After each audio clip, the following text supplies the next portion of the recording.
Hi friends, welcome to our YouTube channel. Friends, చూసుకున్నట్లయితే మనకి ALP CB22 ఎగ్జామ్లో మనకి పార్ట్ బికి సంబంధించినటువంటి ఈ యొక్క ట్రేడ్ సబ్జెక్ట్లో చాలామందికి కూడా చాలా క్వశ్చన్స్ అనేవి ఇగ్నోర్ చేయడం జరిగింది. కొంతమంది చాలా 0.25 ఇలా దగ్గరకు వచ్చి కూడా చాలామంది కూడా పార్ట్ బి అయితే క్వాలిఫై అవ్వలేదు. పార్ట్ ఏలో అయితే చాలామంది కూడా మంచి మార్క్స్ వచ్చి పార్ట్ బిలో డిస్క్వాలిఫై అవ్వడం జరిగింది. అటువంటి వారికి చాలామంది కూడా క్వశ్చన్స్ అనేవి 6 క్వశ్చన్స్ 5 క్వశ్చన్స్ ఇలా ఇగ్నోర్ చేయడం జరిగింది.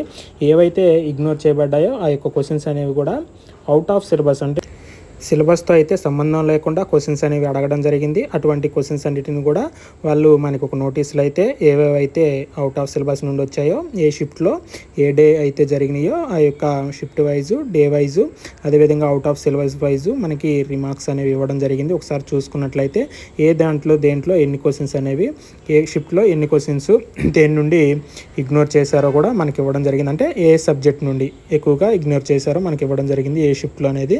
చూసుకున్నట్లయితే మనకి ఇక్కడ క్వశ్చన్ ఐడి ఇచ్చారు. మనకి డేట్ వచ్చేసేవారికి May 2న మనకి ఫస్ట్ షిఫ్ట్లో జరిగినటువంటి ట్రేడ్లో మనకి out of syllabus machinist trade నుండి అవుట్ ఆఫ్ సిలబస్ నుండి మన క్వశ్చన్స్ అనేవి రావడం జరిగింది, ఇగ్నోర్ చేసిన క్వశ్చన్లు. అదేవిధంగా అదే ఫస్ట్ షిఫ్ట్లో కూడా మనకి మెకానిస్ట్ ట్రేడ్ నుండి, అదేవిధంగా 6వ తారీఖు మే నెల జరిగినటువంటి ఫస్ట్ షిఫ్ట్లో కూడా మనకి ఈ యొక్క mechanics motor vehicle or mechanics diesel and heat engine వీటి నుండి ఇట్లాంటి సబ్జెక్టుల నుండి ఫిట్టర్ నుండి ఇగ్నోర్ చేసినటువంటి క్వశ్చన్స్ అనేవి ఇవ్వడం జరిగింది. ప్రతి దాంట్లో కూడా మనకి ఇగ్నోర్ చేశారు. ఆ యొక్క క్వశ్చన్లు అన్నీ కూడా అవుట్ ఆఫ్ సిలబస్ అనమాట.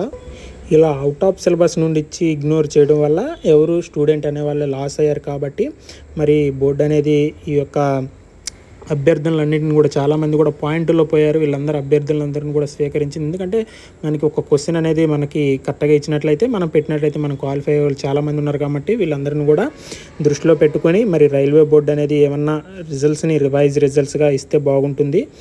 నాకు తెలిసి మ్యాక్సిమం రివైజ్ రిజల్ట్స్ అనేవి వస్తే బాగుండు అనిపిస్తుంది. చూడండి, ఇట్లా ఇగ్నోర్ చేసినటువంటి క్వశ్చన్లన్నిటికి కూడా మ్యాక్సిమం అనేది రివైజ్ రిజల్ట్స్ అనేది ఇచ్చి మ్యాక్సిమం మనకి మార్క్స్ అనేది కలిపినట్లయితే చాలామంది కూడా అవకాశం అనేది ఉంటుంది. చాలామంది కూడా పార్ట్ ఏలో 70 మార్క్స్ 60 మార్క్స్ ఈ విధంగా మార్క్స్ తెచ్చుకుని చాలామంది కూడా పాయింట్లు అయితే పార్ట్ బిలో క్వాలిఫై కాకుండా ఈ యొక్క ఏఎల్పి ఎగ్జామ్కి CBATకి ఎవరు చాలామంది కూడా ఎలిజిబుల్ అయితే కాలేదు. కాబట్టి రైల్వే బోర్డు అనేది గ్రహించింది కాబట్టి అవుట్ ఆఫ్ సిలబస్ అని మరి ఈ యొక్క బోర్డు అనేది ఒక నిర్ణయం అనేది తీసుకుని వీటికి మ్యాక్సిమం ఎన్నైతే ఇగ్నోర్ చేశారో వాటికి మార్క్స్ కలపటం కానీ, లేదా దగ్గరలో ఉన్నటువంటి వాళ్ళని మరి వాళ్ళందరిని కూడా ఎలిజిబుల్ చేసే విధంగా మార్క్స్ అనేది కలపాలి అని అనుకుంటున్నాను.